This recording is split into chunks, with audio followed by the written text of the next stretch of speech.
think about somebody stabbing you, that the thought and reality around being a knife can be very consuming. Yeah. But even a person that has actually come from a situation maybe of domestic abuse or sexual violence, even just, let's just say we're playing guard, Mhm. and that could bring back and elicit very intense emotions on the same exact Yeah. level as somebody terrified of a knife or a firearm, things like that.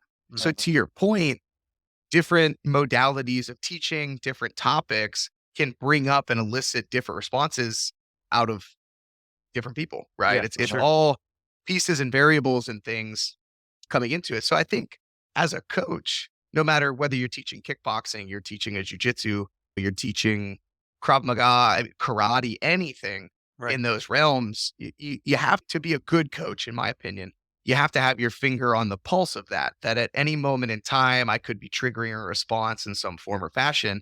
And then I should know how to introduce these topics in a very digestible, palatable manner for a lot of different Mhm. people. But also have at least some resources or some go-to concepts around how do I approach and address somebody that does have a response in some form or fashion. Yes, sir. Yeah. So to bring that full circle, let's take something like a firearm, right? Mhm. There's a massive difference. Uh, I say this loosely. There's obviously a massive difference in I'm out with my family at some point in time, and then we encounter somebody with a firearm, as Mhm. far as what that's going to be. Then I'm going to a training session. It's an open mat on Sundays at our facility here in Columbus, and I might get choked out by a higher belt or even a lower belt that gets the better of me, that type stuff. Oh. So we know while drinking coffee, having a conversation, that there's a massive difference between the two of those.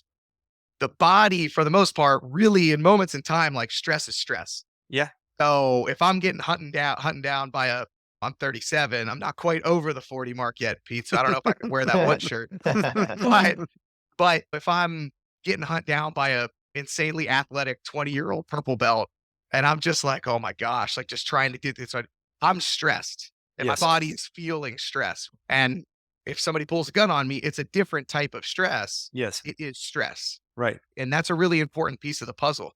So from a self-defense perspective, the more that I can get people in those positions Yeah. of stress, and again, in a palatable manner, in a safe manner, slowly introducing them to what those things are, the higher the likelihood, it's never a guarantee, we know this, the higher the likelihood that they can temper that stress to a Right. reasonable level and then make the best decisions. And we talk about fighting and self-defense in general. A huge part of it is decision making.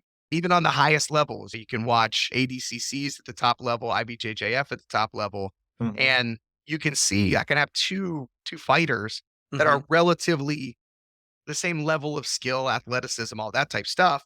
Right. However, the way they managed the stress of competition, the way they managed whatever their livelihood was up until that point, and Right. then the decisions they make in moments in time, where do I put this grip? How am I moving? Yes. How am I addressing those responses? That becomes a big piece of the puzzle. Right. To make good decisions, we generally have to have been put in those similar positions enough times to even know what the decisions are to be made there. Yeah. So Yeah. go ahead. There's so many